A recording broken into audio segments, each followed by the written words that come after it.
Never did I imagine myself as the type to spill the details of my life, yet here I stand, sharing my story.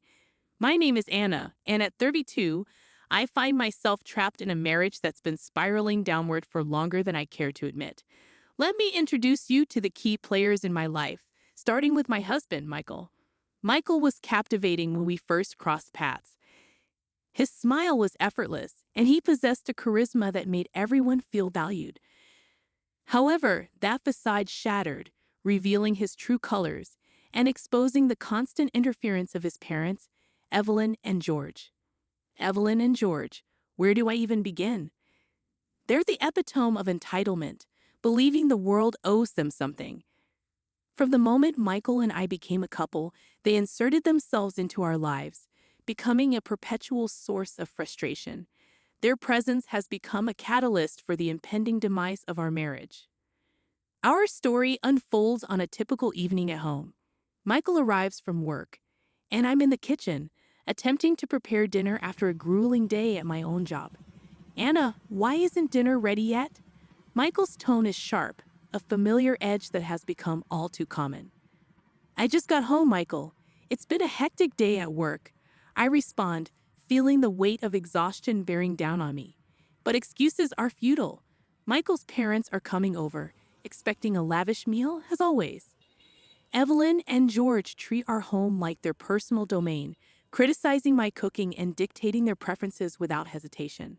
Their arrival is as predictable as the sunrise, and as Michael rushes to greet them at the door, I brace myself for another evening of their unwelcome presence.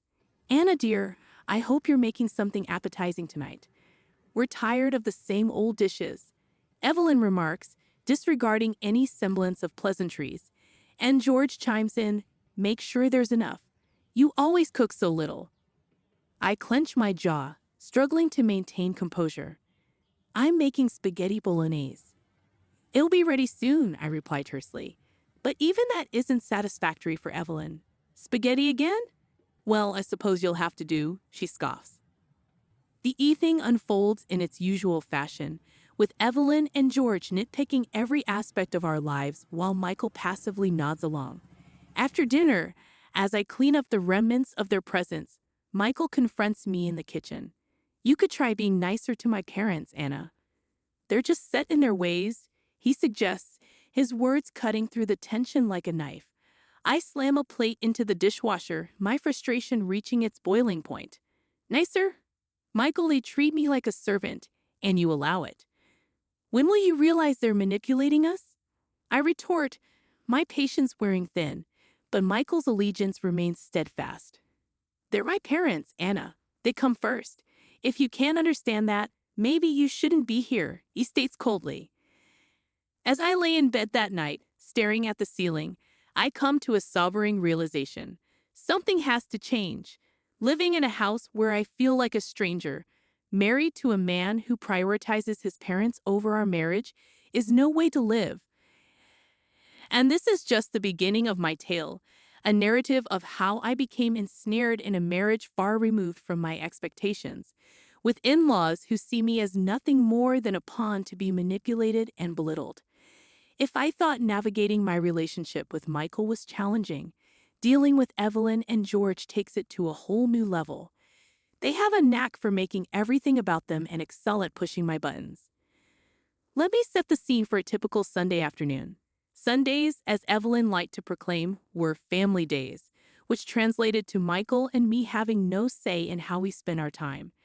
This particular Sunday was no exception, as they arrived unannounced, as per their usual intrusion. I swung the door open to find Evelyn standing there, her signature disapproving expression etched on her face. Anna, we need to talk about your garden.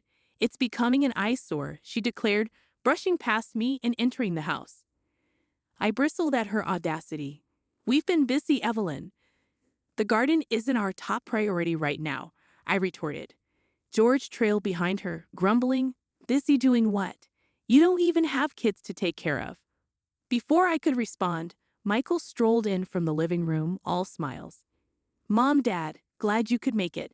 Anna was just about to start lunch, he announced, oblivious to my discomfort. I shot Michael a look, but he avoided my gaze as usual. As I busied myself in the kitchen, Evelyn and George launched into their familiar routine, complaining about neighbors, the rising cost of living, and lamenting the decline of society's values. Lunch was served, accompanied by a fresh barrage of criticism. "Anna, this chicken is dry," Evelyn declared. George chimed in, "And these vegetables are overcooked." You'd think someone who works from home could manage a decent meal. I clenched my fists under the table, struggling to maintain my composure, while Michael continued to eat, feigning ignorance to their remarks. After lunch, the demands continued. "Anna, we need you to drive us to the doctor tomorrow. We can't rely on public transport at our age," Evelyn insisted.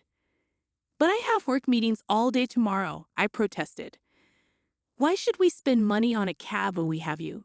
George interjected dismissively. I turned to Michael for support, but he simply shrugged. "You know how they are, Anna. Just do it for the sake of peace." My frustration boiled over. Do it for peace?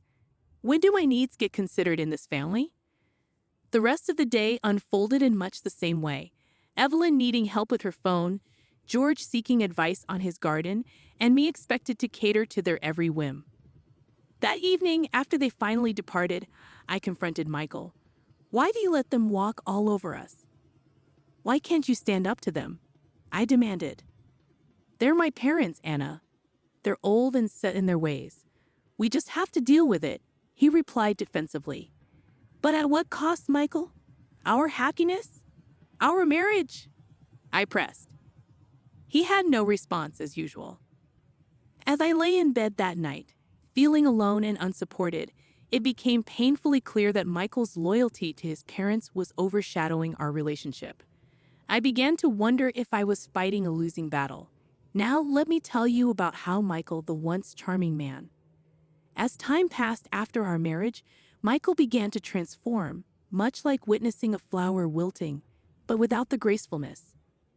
One evening, I returned home late from work, exhausted and famished. Despite texting Michael earlier about my delayed arrival, what greeted me ignited a blaze of anger within me. There was Michael, sprawled on the couch, engrossed in the television, while the house lay in disarray, dirty dishes piled in the sink, takeout containers cluttering the countertops. It was a scene that irked me to my core. "Michael, I thought you were going to tidy up today," I queried, attempting to mask my frustration. He barely spared me a glance. "I was busy. Had a rough day. Can't you clean up?" He retorted, dismissive. Stunned, I questioned, "Busy doing what? You've been home all day." Michael turned off the TV, rising to his feet, his face flushed with irritation. "You think you're the only one who gets tired? I work hard too," he snapped. I couldn't fathom what I was hearing. "But you promised to take care of the house today." "I've been working nonstop," I protested. He scoffed. "Your job is a breeze compared to mine. Just clean up and stop complaining." The anger simmered within me, robbing me of coherent words. This wasn't the man I had married, the man who would have understood and helped. Days turned into weeks, and Michael's demeanor only deteriorated.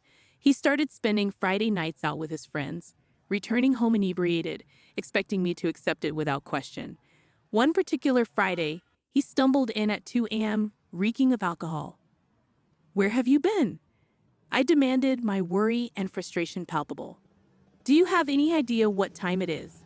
Michael sneered, clearly intoxicated. "I was out having fun. Something you wouldn't understand," he retorted callously. I reached my breaking point. "Fun? Well, I'm here worrying about you. This isn't what I signed up for," I expressed, my voice trembling with disappointment. Michael laughed dismissively. "What do you want? Me to stay home and be bored like you?"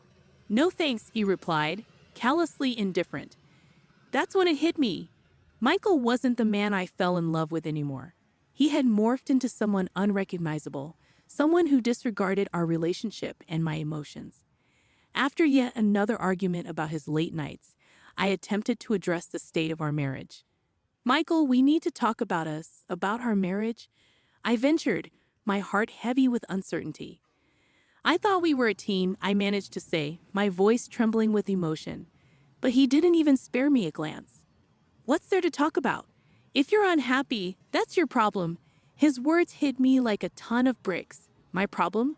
Wasn't our life, our marriage, supposed to be shared? I struggled to hold back tears. Things change, Anna.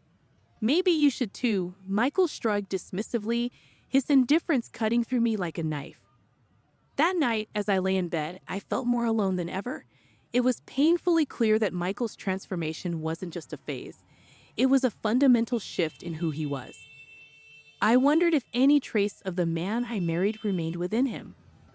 They say every troubled story has a moment of climax, and for me, that moment arrived unexpectedly on a crisp Wednesday evening.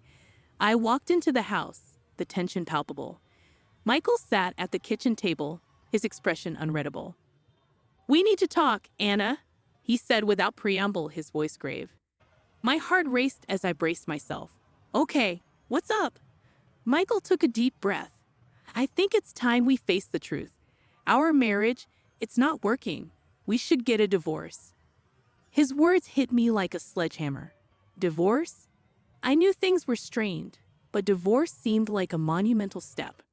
"Are you sure? I mean, is this really what you want?" I asked, my voice barely above a whisper. He nodded solemnly. "Yes, it's what I want. It's for the best." Before I could fully process this bombshell, the door swung open and in walked Evelyn and George, Michael's parents. They wore expressions of triumph, as if they had just won the lottery. "We heard the news, Anna. We're so relieved you and Michael are being sensible about this," Evelyn said, her voice dripping with false sympathy. "Yes, it's for the best. And don't forget the marriage contract you signed.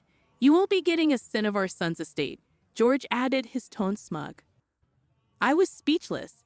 Not only were they happy about the divorce, but they also had the audacity to remind me of the prenuptial agreement they'd practically forced me to sign before the wedding. I turned to Michael, my voice barely above a whisper. "So this is it, then?" I asked, my heart heavy with sorrow. Michael finally met my gaze. "Yes, Anna, this is it," he confirmed. A strange mix of relief and sadness washed over me. It was over. The marriage I had poured so much effort into was coming to an end, and his parents couldn't have been happier about it. Amidst the chaos of our impending divorce, something unbelievable happened. I won the lottery. Yes, you heard that right. I, Anna, who had never won more than $1 on a scratch-off, suddenly found myself $7 million richer. It happened on a Tuesday. I was at the gas station, just grabbing a coffee, when on a whim, I decided to buy a lottery ticket. I didn't think much of it until I checked the numbers at home. I remember staring at the ticket, my hands trembling with disbelief. I didn't tell anyone, not even Michael. With the divorce looming over us, it seemed like a bad idea. But Michael found out anyway. He stormed into the house one evening, waving a copy of the lottery announcement that bore my name. "Is this true? Did you win the lottery?" he demanded, his eyes wide with astonishment. I nodded, clutching the winning ticket in my hand. "Yes, I won," I admitted. Michael's expression shifted from shock to something more sinister. "We're still married, Anna. That means I'm entitled to half of that money," he declared greedily. I couldn't help but laugh, a bitter, humorless sound. "Entitled, really, Michael? After everything, you think you're entitled to my winnings?" I scoffed. He took a step closer, his voice rising. "Yes, I do. It's only fair. You wouldn't even have bought that ticket if we weren't married." I shook my head in disbelief. "Fair? You want to talk about fair? Remember the prenup, the one your parents were so thrilled about? It says we have no claim to each other's property."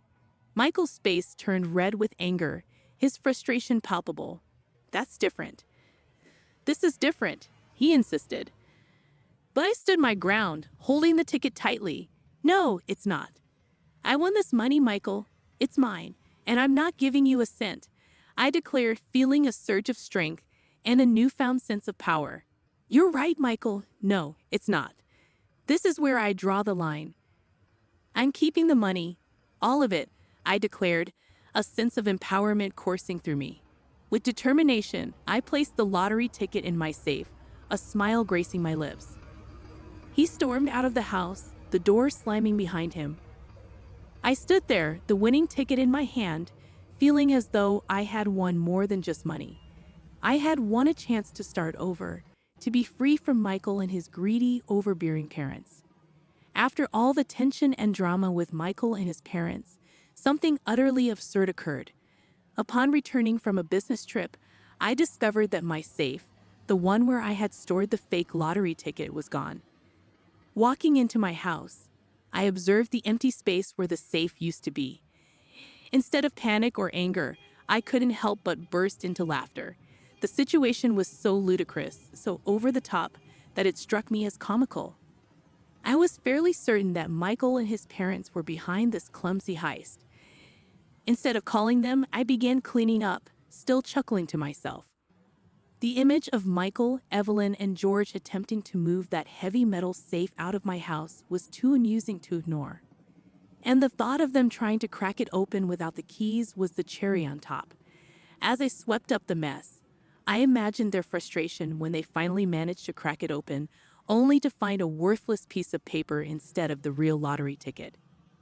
The real ticket, safe and sound in a bank deposit box, was far from their greedy hands.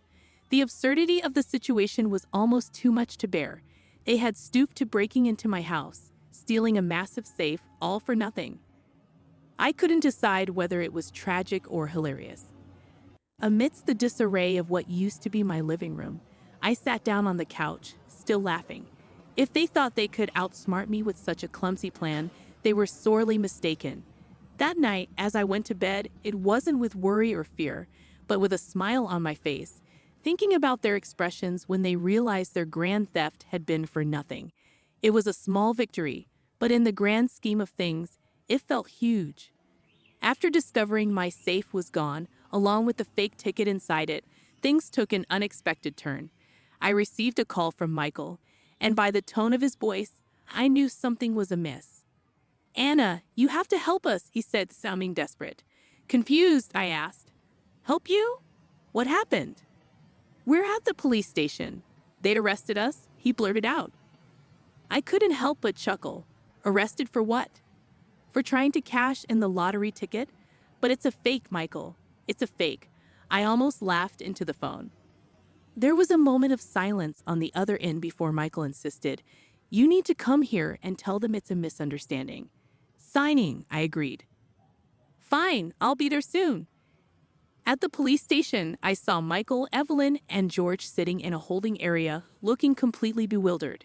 As I approached, Evelyn called out, "Anna, tell them we didn't steal anything. We thought the ticket was real." Feeling a strange mix of triumph and pity, I replied, "You broke into my house and stole my safe, and now you're surprised you got caught." Michael interjected, "But the ticket was fake. You have to tell them it was a misunderstanding." Shaking my head, I rebutted, "No, Michael. It wasn't a misunderstanding. You stole my safe, and now you're facing the consequences." Turning to the police officer nearby, I explained, "The ticket in the safe was a copy I made to put in a frame. The real ticket is in a safety deposit box." The police officer nodded, requesting my statement to confirm the theft. As I recounted how they had stolen the safe with the fake ticket, I felt a sense of closure. It was the end of a chapter filled with deceit and manipulation. Leaving the station, I felt a weight lifted off my shoulders, knowing justice had been served.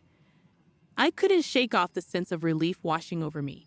Michael and his parents had revealed their true colors, and now they were the ones facing consequences, a fitting end to their greed and deceit. With the divorce finalized, I closed a painful chapter of my life, but there was more to it.